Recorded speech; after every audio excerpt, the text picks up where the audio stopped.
ये कहानी एक सल्तनत की नहीं, कश्मीर की रूह की है। तो चलिए इस दास्तान के पन्ने पलटते हैं। कहानी का आगाज होता है चक वंश के आखिरी दौर से। चक कश्मीर के अपने शासक थे, बड़े मतलब दिलेर और लड़ाके थे। लेकिन उनकी सबसे बड़ी कमजोरी थी आपसी फूट। और इसी वंश का आखिरी चिराग थे यूसुफ शाह चक। यूसुफ शाह चक। जी, नाम के बादशाह थे पर मिजाज से शायर। उन्हें सियासत के दांव पेच से ज्यादा संगीत की धुनों और कह सकते हैं मोहब्बत के नगमों से इश्क था। और कहते हैं कि यही इश्क उन्हें पंपोर के केसर के खेतों तक ले गया, जहां उन्हें एक ऐसी आवाज सुनाई दी जिसने सल्तनत के सुल्तान को एक तरह से फकीर बना दिया। बिल्कुल, वो आवाज जून की थी, जिन्हें दुनिया आज हब्बा खातून के नाम से जानती है। हब्बा खातून? हाँ, वो कोई शहजादी नहीं थी, एक आम किसान की बेटी थी जो खेतों में काम करते हुए अपने दिल का दर्द गीतों में पिरो रही थी। यूसुफ शाह ने उन्हें गाते सुना और पहली ही मुलाकात में अपना दिल हार बैठे। अच्छा। तो उनकी शादी महज दो इंसानों का मिलन नहीं थी, वो सुल्तान और उसकी जमीन का, कला और सल्तनत का संगम थी। वाह। जून को कश्मीर की बुलबुल का खिताब मिला और उनके दरबार में संगीत और शायरी की महफिलें सजने लगी। यानी एक तरफ वादी में इश्क की हवा बह रही थी और दूसरी तरफ दिल्ली के तख्त पर बैठे मुगल बादशाह अकबर की नजरें कश्मीर पर थीं। लेकिन कश्मीर को जीतना आसान नहीं था, है ना? पहाड़ों ने उसे एक कुदरती किला बनाया हुआ था। इसीलिए अकबर ने तलवार की जगह जाल बिछाया। जाल? कैसा जाल? 1586 में उसने यूसुफ शाह को बातचीत का न्योता देकर दिल्ली बुला लिया। ये एक सियासी धोखा था। ओहो। हब्बा खातून का दिल किसी अनहोनी के डर से कांप रहा था। उन्होंने यूसुफ को बहुत समझाया, बहुत रोका, लेकिन यूसुफ अपनी रियाया को जंग की आग से बचाने के लिए चले गए। और वही हुआ जिसका डर था। बिल्कुल। दिल्ली पहुंचते ही उन्हें कैद कर लिया गया और बिहार के एक छोटे से गांव बिस्वाक में देश निकाला दे दिया गया। और वो फिर कभी कश्मीर नहीं लौट पाए। कभी नहीं। ये एक ऐसी टीस है जो कश्मीर के इतिहास में हमेशा महसूस की जाएगी। यूसुफ शाह चक कश्मीर के वाहिद बादशाह हैं जिनकी कब्र उनकी अपनी जमीन पर नहीं है। वो आज भी बिहार में दफन है। और हब्बा खातून, उनका क्या हुआ? एक रानी, एक महबूबा जो अचानक अकेली रह गई। वो एक तरह से जीती जागती लाश बन गई। वो उन वादियों, उन पहाड़ों और झरनों में भटकती रहीं जहां उन्होंने यूसुफ के साथ वक्त गुजारा था। उनका हर गीत, हर नज्म अब विरह और जुदाई का दर्द बन गया। वो गीत आज भी कश्मीर की लोक कथाओं का हिस्सा हैं। ऐसा लगता है जैसे आज भी वो वादियों से पूछ रही हों। वो वादियां, वो रास्ते पुकारते हैं तुझे, कहाँ छुपा है मेरा शाह, ये बहार पूछती है। ये सिर्फ एक रानी का दर्द नहीं था। नहीं, ये कश्मीर की खोई हुई आजादी का मातम था। तो यूसुफ शाह तो चले गए, लेकिन उनके बेटे ने कोशिश की होगी। हाँ, यूसुफ के बेटे याकूब शाह चक ने हिम्मत नहीं हारी। उन्होंने मुगल फौज से डटकर मुकाबला किया, लेकिन एक तो घर के भेदी और दूसरा अकबर के जनरल कासिम खान की विशाल सेना। तो वो ज्यादा देर टिक नहीं सके। नहीं, 1586 में उनकी हार के साथ ही कश्मीर की अपनी हुकूमत का सूरज हमेशा के लिए डूब गया। एक सल्तनत का अंत हुआ और मुगल दौर का आगाज। तो याकूब शाह की हार के साथ कश्मीर की कहानी ने एक नया मोड़ लिया। चक योद्धा थे, लेकिन अब जो ताकत आई थी वो निर्माता थे, बिल्डर्स। ऐसा लगता है कि मुगलों के लिए कश्मीर सिर्फ एक जीता हुआ सूबा नहीं था, बल्कि उनके ऐशो आराम का एक निजी गुलिस्तान था, उनका पर्सनल पैराडाइज। आपने बिल्कुल सही कहा। ये एक पूरी तरह से नया नजरिया था। उन्होंने यहाँ आते ही लड़ाइयां नहीं की, बल्कि कश्मीर को संवारना शुरू कर दिया। अच्छा। इसकी शुरुआत खुद अकबर ने की। श्रीनगर पहुंचते ही उन्होंने हरी पर्वत पहाड़ी के चारों ओर नगर नगर नाम का एक बहुत बड़ा किलाबंद शहर बनवाया। नगर नगर? जी, आप इसे कश्मीर का पहला कैंटोनमेंट कह सकती हैं। एक सुरक्षित फौजी और प्रशासनिक शहर जहां से पूरी घाटी पर नजर रखी जा सके। यानी पहले पूरा कंट्रोल स्थापित किया। बिल्कुल। और कंट्रोल सिर्फ फौज से नहीं होता, अकबर ये बात जानता था। तो फिर इसीलिए उसने अपने सबसे काबिल वित्त मंत्री राजा टोडरमल को कश्मीर भेजा। टोडरमल में यहाँ की पूरी जमीन का सर्वे किया, रिकॉर्ड बनाए और एक नया रेवेन्यू सिस्टम लागू किया जो सदियों तक चलता रहा। ये तो बहुत बड़ा कदम था। ये कश्मीर की अर्थव्यवस्था को मुगल सिस्टम से जोड़ने की एक बहुत बड़ी कवायद थी। लेकिन अकबर को सिर्फ एक सख्त प्रशासक के तौर पर देखना भी गलत होगा। नोट्स में 1598 के अकाल का जिक्र है। हाँ, और ये अकबर की शख्सियत का दूसरा पहलू दिखाता है। जब 1598 में कश्मीर में भयानक अकाल पड़ा, तो अकबर ने शाही खजाने के मुंह खोल दिए। अच्छा। सियालकोट और लाहौर से हजारों मन अनाज और गोश्त घाटी भेजा गया ताकि कोई भूखा न सोए। और हाँ, क्या? कश्मीर की पहचान बन चुके ये खूबसूरत चिनार के पेड़, इन्हें घाटी में लोकप्रिय बनाने का श्रेय भी अकबर को ही जाता है। अच्छा। हाँ, तो चिनार मुगलों की देन है। एक तरह से हाँ। अकबर ने तो नींव रखी, लेकिन लगता है कश्मीर के साथ असली इश्क तो उनके बेटे जहांगीर को हुआ। इश्क नहीं, जुनून कहिए। जहांगीर कश्मीर पर इस कदर फिदा था कि उसने 13 बार घाटी का दौरा किया। 13 बार? जी। और ये कोई आम दौरे नहीं होते थे। जरा तसव्वुर कीजिए, जब बादशाह चलता था तो उसके साथ पूरा शाही दरबार, हजारों सैनिक, नौकर चाकर, बावर्ची, मतलब एक चलता फिरता शहर दिल्ली से कश्मीर का सफर तय करता था। वाह!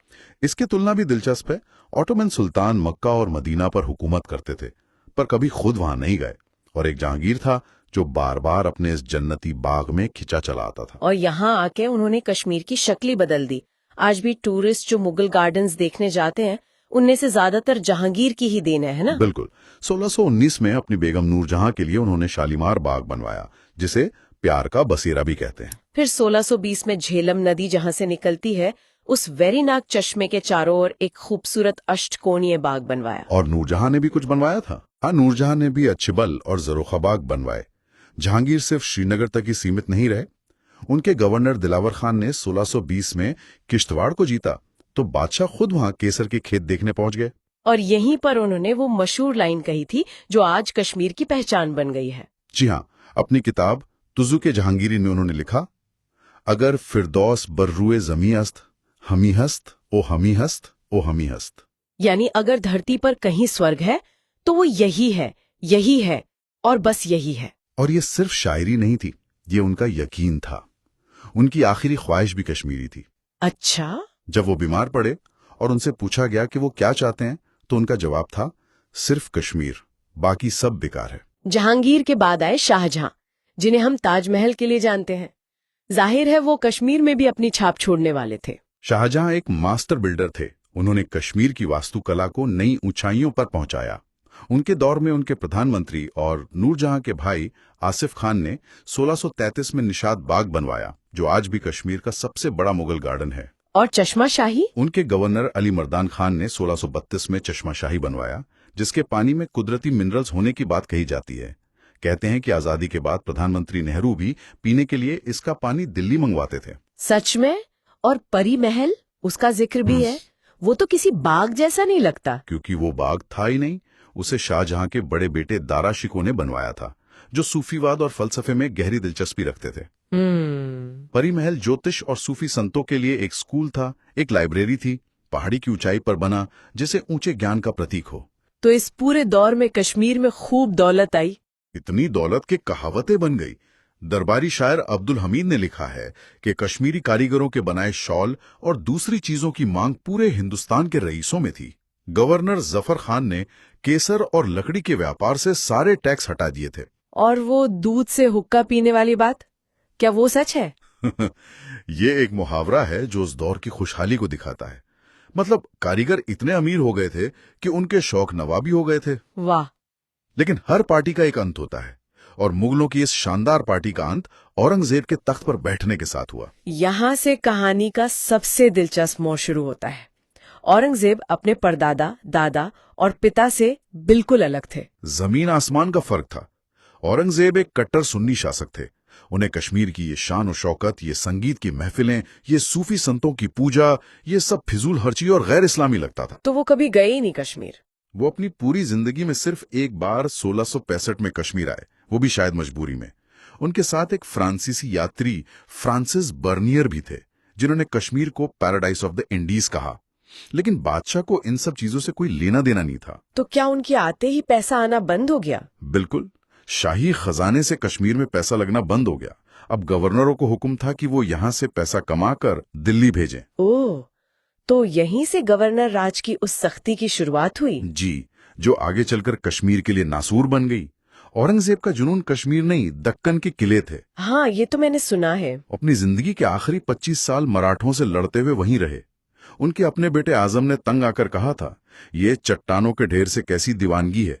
इन दक्कन के किलों ने हमारे लोग और पैसा तो निकल लिया, पर न शांति मिली न कोई फायदा। और औरंगजेब का अंत? औरंगजेब ने अपने आखिरी दिनों में खुद लिखा, मैं अकेला आया था और एक अजनबी की तरह जा रहा हूं।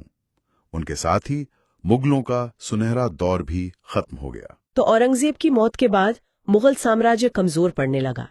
दिल्ली की पकड़ ढीली हुई तो कश्मीर जैसी दूर की रियासत लाचार हो गई। और जब घर कमजोर होता है तो बाहर वालों की नजर पड़ती है। और अक्सर घर के लोग ही बाहर वालों को दावत देते हैं। अच्छा। यही कश्मीर में हुआ। 1752 तक मुगल गवर्नरों के जुल्म से तंग आकर 2 कश्मीरी रईसों मीर मुकीम कंठ और ख्वाजा दीदमारी ने एक बहुत बड़ी गलती कर दी। क्या किया उन्होंने? उन्होंने मदद के लिए अफगानिस्तान के सरदार अहमद शाह अब्दाली को खत लिखा। उन्हें लगा कि अब्दाली आकर मुगलों से छुटकारा दिलाएगा। वो एक मददगार को बुला रहे थे। लेकिन असल में उन्होंने एक तूफान को दावत दे दी थी। बिल्कुल। और यहीं से कश्मीर के इतिहास का सबसे काला अध्याय शुरू होता है, 67 साल का पठानी राज। जी। इसे कश्मीर का सबसे जालिम दौर माना जाता है। अब्दाली की फौज ने 1752 में शोपियां की लड़ाई में आखिरी मुगल गवर्नर को हरा दिया। पहला अफगान गवर्नर अब्दुल्ला खां सिर्फ 6 महीने रहा, लेकिन इतने कम वक्त में उसने पूरी घाटी को इस बेरहमी से लूटा कि लोग मुगलों के आखिरी दिनों को याद करने लगे। ये तो बस शुरुआत थी। हाँ, इन 67 सालों में 28 गवर्नर बदले गए, यानी औसतन हर 2.5 साल में एक नया हाकिम, जिसका एक ही मकसद होता था, ज्यादा से ज्यादा दौलत लूटकर काबुल भेजना। 67 साल का अंधेरा, ये तो बहुत लंबा वक्त है। क्या इस पूरे दौर में किसी ने भी इस जुल्म के खिलाफ आवाज उठाने की हिम्मत नहीं की? हिम्मत की गई थी, लेकिन उसे कुचल दिया गया। एक बहुत ही दिलचस्प किरदार थे राजा सुखजीवन मल। राजा सुखजीवन मल। अब्दाली ने ही उन्हें गवर्नर बनाया था, लेकिन वो थे तो यहीं के। उन्होंने कश्मीरियों का दर्द देखा तो उनकी अंतरात्मा जाग गई।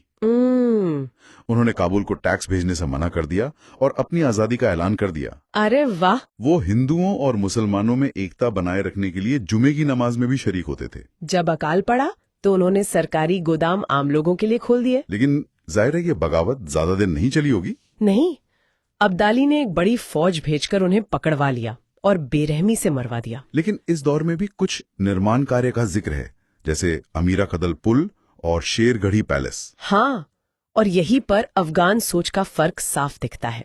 एक गवर्नर था आमिर खान जवान शेर। वो लुटेरा भी था और निर्माता भी। उसने श्रीनगर में अमीरा कदल पुल बनवाया, शेरगढ़ी पैलेस बनवाया जो बाद में सिखों और डोगराओं का हेडक्वार्टर बना, और डल झील में सोना लंग टापू भी बनवाया। लेकिन सवाल यह है कि इसके लिए पैसा कहाँ से आया? कहाँ से? हाँ, उसने ये सब मुगलों की बनाई जन्नत को उजाड़ कर बनाया। उसने शालीमार और निशात बागों से बेशकीमती पत्थर और संगमरमर उखड़वा लिए और अपनी इमारतों में लगवा दिए। ओहो, मतलब एक विरासत को तोड़कर दूसरी शक्ल देना। बिल्कुल। आज जो हम हरी पर्वत पर किला देखते हैं, उससे भी 1808 में एक अफगान गवर्नर अत्ता मोहम्मद खान ने बनवाया था। मुगलों ने जो दौलत कश्मीर में लगाई थी, अफगान उसे योजनाबद्ध तरीके से काबुल ले जा रहे थे। उन्होंने तो लूटने के लिए हद ही पार कर दी थी। नोट्स में कुछ अजीब टैक्स का भी जिक्र है, ज़रे हुबाब और दूधे चिराग। हाँ जी, ज़रे हुबाब का मतलब था हवा का बुलबुला टैक्स, जो वो अनाज पर लगाते थे, और दूधे चिराग यानी धुआं टैक्स। हर घर से धुएं पर टैक्स वसूला जाता था। धुएं पर टैक्स, ये तो जुल्म की इंतहा थी। बिल्कुल। अगर मजाक में सोचें तो मुगलों ने जो $1 बिलियन का इन्वेस्टमेंट किया था, अगर अफगान उसे न लूटते तो कश्मीर आज शायद स्विट्जरलैंड से भी कहीं ज्यादा अमीर होता। इस जुल्म की दास्तान का अंत कैसे हुआ? इसका अंत भी एक कश्मीरी की हिम्मत से हुआ। एक रेवेन्यू कलेक्टर थे पंडित बीरबल धर। वो आखिरी गवर्नर अजीम खान के जुल्म से तंग आ चुके थे। उन्होंने एक बहुत ही खतरनाक कदम उठाया। कड़ाके की सर्दियों में जब सारे रास्ते बंद हो जाते हैं, वो खतरनाक देवसर दर्रे से होते हुए कश्मीर से भाग निकले। अकेले? अपने परिवार के साथ। कहते हैं कि पकड़े जाने के डर से उनकी पत्नी ने रास्ते में ही आत्महत्या कर ली, ताकि वो अपने पति के मिशन में रुकावट ना बने। ये तो बहुत दुखद है। वो कहाँ पहुंचे? वो सीधे लाहौर पहुंचे, महाराजा रणजीत सिंह के दरबार में।